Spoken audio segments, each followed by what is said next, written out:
encercar a Rusia. Para ello se vale de Ucrania como peón para sus intereses. ¿Cómo se ha ensayado la beligerancia en contra de Moscú? Veamos.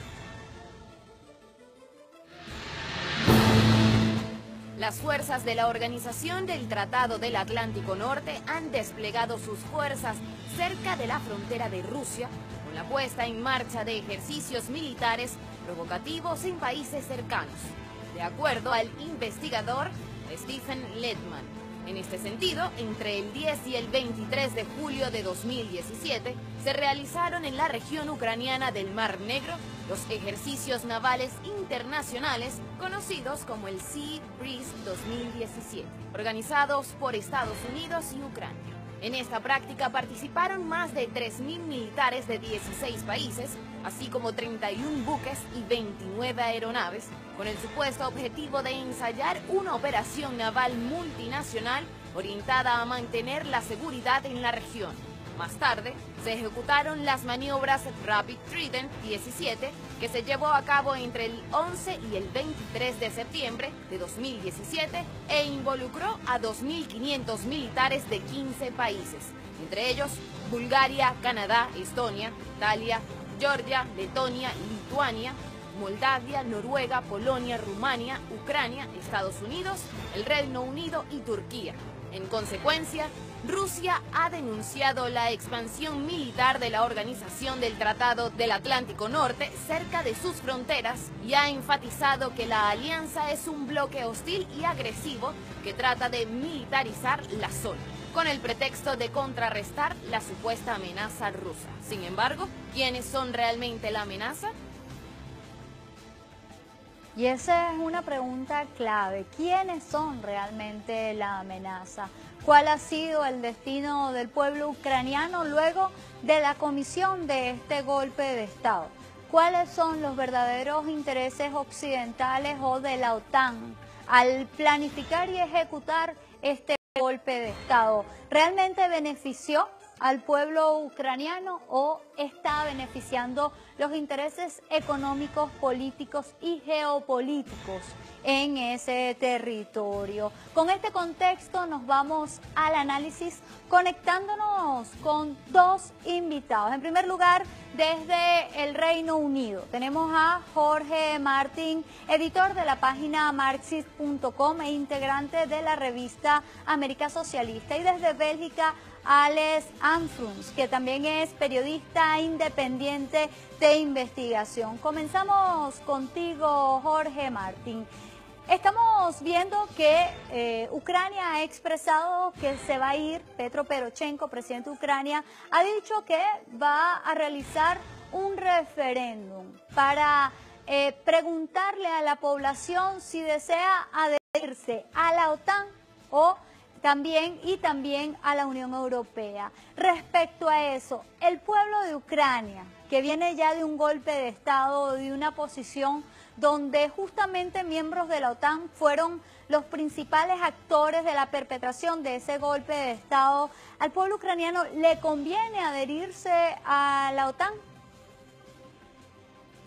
Bueno, lo primero que hay que decir es que a 4 años prácticamente del golpe de Estado de Maidán, de febrero de 2014, las condiciones de vida de la población en Ucrania se han deteriorado enormemente. Hay una crisis económica muy fuerte y además la propia guerra civil que se ha abierto en el país ha tenido un impacto muy negativo. Pero a todo esto hay que añadir que el nuevo gobierno de Poroshenko aplica fielmente los planes del Fondo Monetario Internacional que implican, por ejemplo, el levantamiento de los subsidios a la calefacción y al gas doméstico que principalmente utilizan la gente mayor en las grandes ciudades, el aumento de los precios de la alimentación, etcétera, etcétera. Ha habido un colapso brutal de las condiciones de vida del pueblo ucraniano en estos últimos años. El conflicto aparente en 2014 era por la firma por parte de Yanukovych, la negativa de Yanukovych más bien, de firmar el acuerdo de asociación con la Unión Europea. Este era uno de los chispas que llevó a ese conflicto y posteriormente al golpe de Estado que derrocó a Yanukovych y llevó a Poroshenko al poder. apoyado por organizaciones y milicias abiertamente fascistas y neonazis. Pero además de eso había otro conflicto, ¿no? Yanukovych no era un gobierno, el de Yanukovych no era un gobierno democrático ni mucho menos, era un gobierno de los oligarcas que han dominado el país desde la ruptura de la Unión Soviética a los años 90, y simplemente Poroshenko era parte de otro grupo de oligarcas rival que se apoyó en Occidente, en la Unión Europea y la OTAN para llegar al poder. Pero ahora mismo vemos como este grupo de ladrones, de oligarcas, está entrando también en conflicto con Occidente. En los últimos días hemos visto titulares de periódicos burgueses de Estados Unidos que decían que Occidente se equivocó al apoyar a Poroshenko, y Poroshenko está siendo desafiado por otro grupo de ladrones oligarcas dirigido por el exmandatario Georgiano Saakashvili, que está tratando de derrocarle en los últimos días utilizando métodos muy parecidos a los que él utilizó para derrocar a Yanukovych. En este contexto, además, la Unión Europea no quiere la entrada de Ucrania, que costaría a las arcas de la Unión Europea una gran cantidad de dinero y abría las puertas a millones de trabajadores ucranianos a ir a otros países. Y el pueblo ucraniano, ahora mismo no existe una mayoría para la entrada en la OTAN. Aunque Poroshenko ha anunciado estos referéndums, yo creo que él lo ha hecho para distraer la atención sobre las acusaciones de corrupción que ahora mismo pesan sobre su cabeza, porque en realidad, aunque podría haber una mayoría en Ucrania a favor de la entrada a la Unión Europea, que muchos ucranianos ven como una posibilidad de emigrar de su país, huyendo de la pobreza y buscar empleo en otros países europeos, es decir, no es una perspectiva optimista, sino más bien como una huida hacia adelante, no una escapada de su situación tan mala. Pero en realidad para la entrada en la OTAN no existe una mayoría de la opinión pública en Ucrania, ni mucho menos, ¿no? Al contrario, muchos ucranianos son conscientes de sus vínculos históricos con Rusia, del progreso que el país tuvo durante la época de la Unión Soviética, y están totalmente contrarios a esta entrada. Y la política de la OTAN en estos últimos años ha sido extremadamente provocadora, pero en realidad también demuestra, en mi opinión, las limitaciones del poderío militar de la OTAN, el hecho de que Crimea se unió a Rusia, fue anexionada por Rusia hace aproximadamente 3 años, y esa situación no se ha podido revertir. Y el levantamiento que se produjo en las provincias del sureste, en el Donbass y en Donetsk y en Lugansk, tampoco ha podido ser aplastado por todo el poderío militar del ejército ucraniano, que tenía el respaldo de la OTAN, ¿no? Entonces sí, es un punto de conflicto muy fuerte entre la OTAN y Rusia, el cerco contra Rusia que la OTAN está avanzando, pero la OTAN no ha conseguido imponer sus intereses y sus propios peones en el país, es decir, Poroshenko está ahora en graves dificultades por escándalos de corrupción, por el colapso de la economía y demás. Jorge, vamos a incluir en este análisis a Alex Amfruns, quien se encuentra desde Bélgica y es un periodista de investigación. Alex, justamente y en esa misma línea te queremos hablar.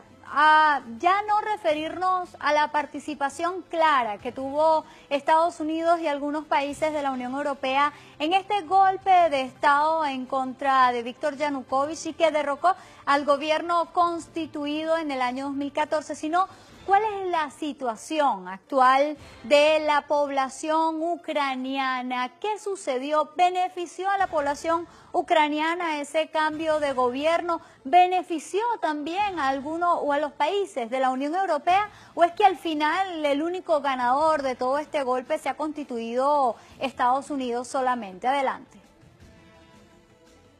Sí, realmente la situación en Ucrania es grave. Es un conflicto abierto, a pesar del acuerdo de Minsk, estamos en violaciones del cese al fuego, un conflicto que ya ha alcanzado más de 10.000 víctimas y las explosiones, de hecho, se han estado incrementando. Los observadores han estado calculando estas violaciones de cese al fuego y en las regiones pues, de la República Popular de Lugansk y en Donetsk tenemos, y luego también en zonas controladas por el gobierno, tenemos una serie de explosiones y digamos una tensión creciente en algunas zonas, y a finales de noviembre hay que tener en cuenta que Poroshenko anunció que las Fuerzas Armadas, debido a este aumento y a esta fragilidad del acuerdo de las zonas de desescalada que estaban previstas, Poroshenko anunció que las Fuerzas Armadas estaban listas para cualquier desastre. El ministro también dijo que el ejército pasaba al estado de alerta elevada, y en lo que se respecta, digamos, a la población, pues el salario mínimo es muy bajo, o sea, y la gente realmente no vive mejor. Es una patraña pensar que ese cambio producido por el golpe de Estado haya producido alguna mejora. Además del conflicto que lo hemos mencionado, tenemos pues ese problema de corrupción que es muy fuerte, y de hecho la guerra es una manera de perseguir la política por otros medios. O sea, este conflicto, hay intereses en que permanezca y que pueda incluso agravarse. Sería una manera también de desviar la atención sobre otros problemas. En lo que respecta al papel de Estados Unidos, es muy evidente que la OTAN en la región, tanto en los estados bálticos, la OTAN mismo ha reconocido pues, que mantiene a unos 4 batallones en esos países, con unos 4.500 soldados. Tenemos un refuerzo militar muy fuerte, también en Polonia, y sobre todo la cuestión del nacionalismo y de la extrema derecha en estos países es muy fuerte. Se está reanimando un espíritu, digamos, vengativo, revisionista, en el cual se reescribe la historia y se presenta, digamos, se describe a los colaboradores nazis, es decir, a los neonazis de hoy, que reclaman esa tradición de colaboracionismo, como si fueran héroes, mientras que se denuncia a quienes resistieron. Entonces, tenemos que preguntarnos por qué se cultiva el odio hacia Rusia. Y en esos países de la antigua Unión Soviética, pues entonces hay 2 memorias históricas en disputa, pero se está manipulando la extrema derecha en favor de los intereses de Estados Unidos. Estados Unidos que, según la visita de James Mattis, secretario de Estado, en agosto de este año, iban caminando hacia esta idea de que el pueblo, digamos, de someter a referéndum pues, la entrada en la OTAN. Estados Unidos ha estado reforzando mucho su acción. La OTAN mismo reconoce que tiene 50 consejeros trabajando cotidianamente en Ucrania, con otros consejeros también dentro de los ministerios. Y tanto el presupuesto militar de Estados Unidos en equipo militar a Ucrania como la visita de James Mattis indica pues esta presencia real ya en el terreno. Entonces yo creo que no hay que subestimar pues el papel que podría jugar esta entrada en la OTAN, y realmente se está preparando, estamos en una nueva guerra fría, se está preparando la opinión pública contra Rusia, y se está siempre agitando la supuesta amenaza de Rusia, mientras que verdaderamente aquí el agresor es la OTAN y digamos los países miembros de la OTAN y los medios que están falsificando la realidad, los hechos, ignorando una parte de la verdad y fabricando propaganda. Realmente estamos viendo manifestaciones con miles de neonazis en las calles y los medios no están hablando de ello. De la misma manera que cuando hubo el 2 de mayo la masacre de Odessa, los medios tampoco hablaron de ello, y entonces tenemos una doble vara de medir cuando los medios europeos concentran su atención en la oposición de Rusia, cuando simplemente hay a lo mejor 700 personas manifestando en las calles, mientras que tenemos a 20.000 personas en otros países como en Polonia, o tenemos en Alemania también tenemos a los neonazis manifestando, y no existe esta indignación tan fuerte. Entonces tenemos que preguntarnos por qué se está preparando la opinión pública de esta manera. Bueno, y volvemos contigo, Jorge Martín. Justamente vamos a hablar de ese ascenso de la ultraderecha, un hecho que no solamente se ha visto en territorio ucraniano, sino también en otros países de Europa. Este ascenso de la ultraderecha está respondiendo a los objetivos que Estados Unidos quiere implantar en esa zona, en toda Europa, lo que está sucediendo en Ucrania, que está siendo silenciado por los medios. ¿Hasta qué punto este ascenso de la ultraderecha en Ucrania y otros países está beneficiando a los intereses hegemónicos de Estados Unidos? Sí, yo creo que en realidad Ucrania es uno de los países donde este proceso ha ido más lejos, donde el auge de la extrema derecha es más peligroso, entre otras cosas porque en Ucrania, en la medida que hay una guerra civil, o más bien una guerra del gobierno contra una parte de la población, lo que vemos es que estos grupos que describía el otro entrevistado como revisionistas, ¿no?, que se basan en la memoria histórica de aquellos que colaboraron con los nazis en la Segunda Guerra Mundial, que los presentan como héroes nacionales, son grupos abiertamente neonazis, están ahora incrustados dentro del aparato del Estado. O sea, ellos están armados, forman parte de batallones del Ministerio de Defensa, del Ministerio de Interior. Batallón Azov, por ejemplo, que es una organización paramilitar fascista, en su ideología, es parte de las fuerzas oficiales del gobierno de Kiev que están luchando contra las repúblicas populares de Donetsk y Lugansk. El jefe de policía de la región de Kiev, por ejemplo, Vadim Troyan, es también un conocido neonazi, ¿no?, que no se esconde de su ideología.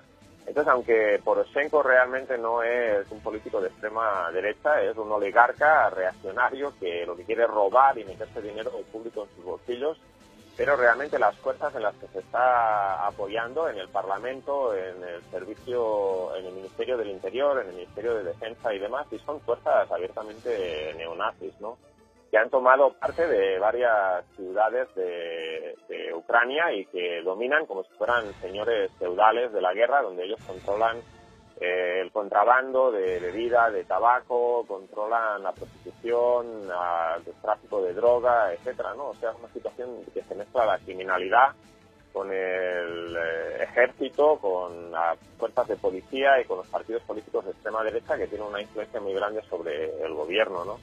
Y todo esto, obviamente, en un país que es presentado como por los Estados Unidos como un país aliado, como un país supuestamente democrático. En los medios de comunicación de Estados Unidos apenas si se habla de esto, de vez en cuando sale un artículo, pero no es la narrativa dominante. Y los Estados Unidos no tienen ningún problema en colaborar abiertamente, financiar y entrenar militarmente a estas fuerzas, en la medida en que esto sirve a sus intereses en esta región, ¿no?, donde ellos quieren establecer una base fuerte justo en la frontera con Rusia.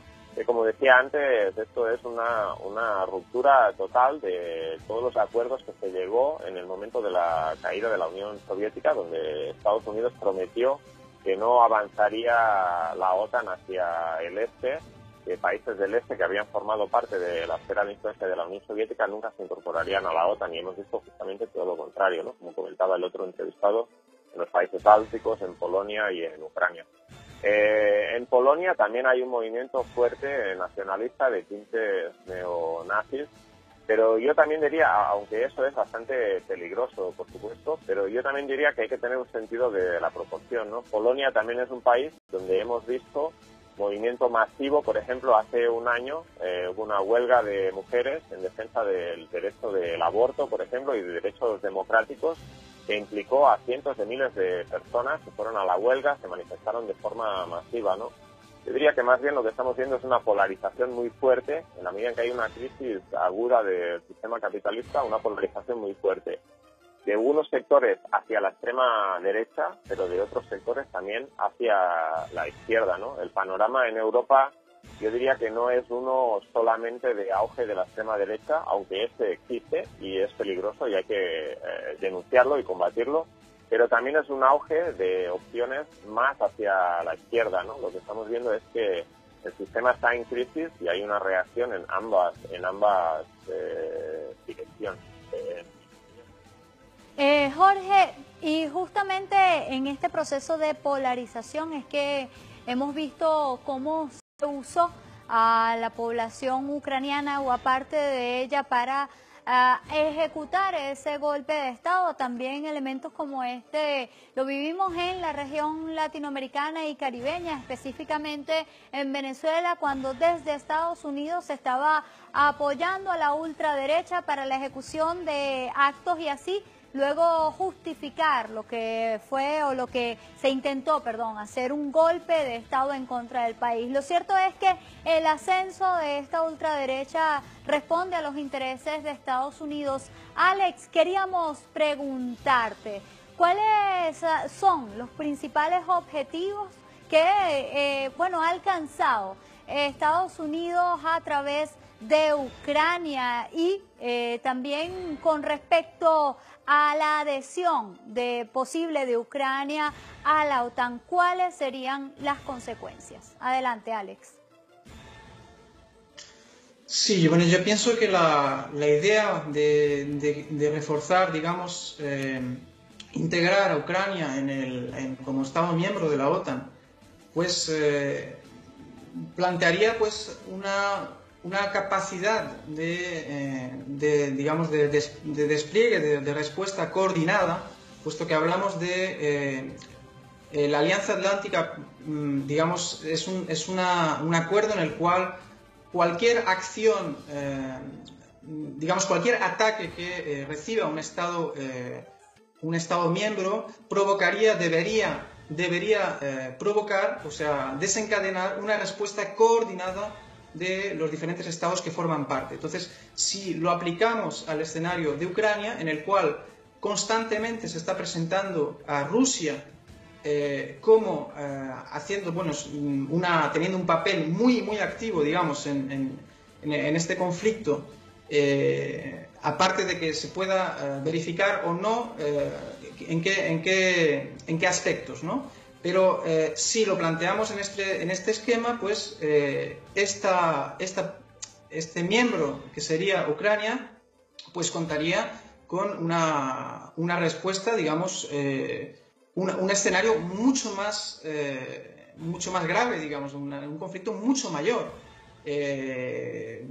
Realmente tenemos que plantearnos hasta qué punto, cómo de lejos han llegado las provocaciones de la OTAN en diferentes escenarios, como por ejemplo en Libia o en OTAN o en Siria. Es decir, ya sea de manera clandestina o de manera un poco más abierta, como fue en el caso de Libia, donde hubieron pues claramente una participación de Francia y los bombardeos, digamos, aéreos, o en Siria, en el cual hay un trabajo mucho más de guerra por procuración a través pues de países como Turquía, Jordania, campos de entrenamiento, unos grupos terroristas que han sido financiados y utilizados, instrumentalizados, de hecho, en el conflicto de Siria. Pues un esquema similar podríamos imaginar en el caso de Ucrania, digamos, un conflicto mucho mayor. Yo creo que el interés de que haya un conflicto mayor en Ucrania sería que Rusia tendría su propio Vietnam, de la misma manera que ya lo fue Afganistán para la Unión Soviética. Recordemos que el consejero del presidente Jimmy Carter, poco antes pues de la entrada de tropas soviéticas en Afganistán, confesó, o sea, 20 años después, confesó que Estados Unidos había preparado una trampa para la Unión Soviética a través de los grupos fundamentalistas islámicos. Tenemos que entender que eso fue una táctica que funciona muy bien en el caso de la Unión Soviética y lo hemos visto pues en otros escenarios.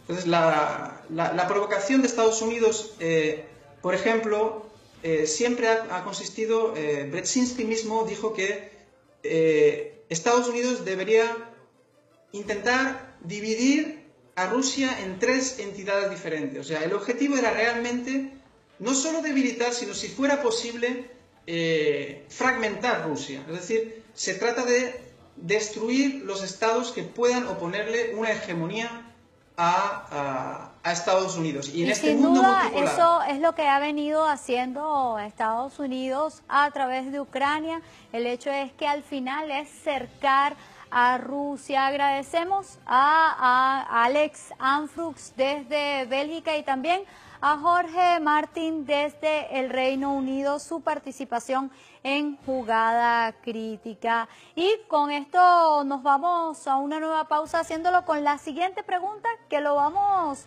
a estar analizando ya con nuestro invitado de nuestra sede de Telesur. ¿Cómo jugará el Caribe y Latinoamérica en este tablero? Recuerden escribirnos a través del @telesurtv, @LailaTajeldine con la etiqueta Jugada Expansión OTAN. Ya regresamos.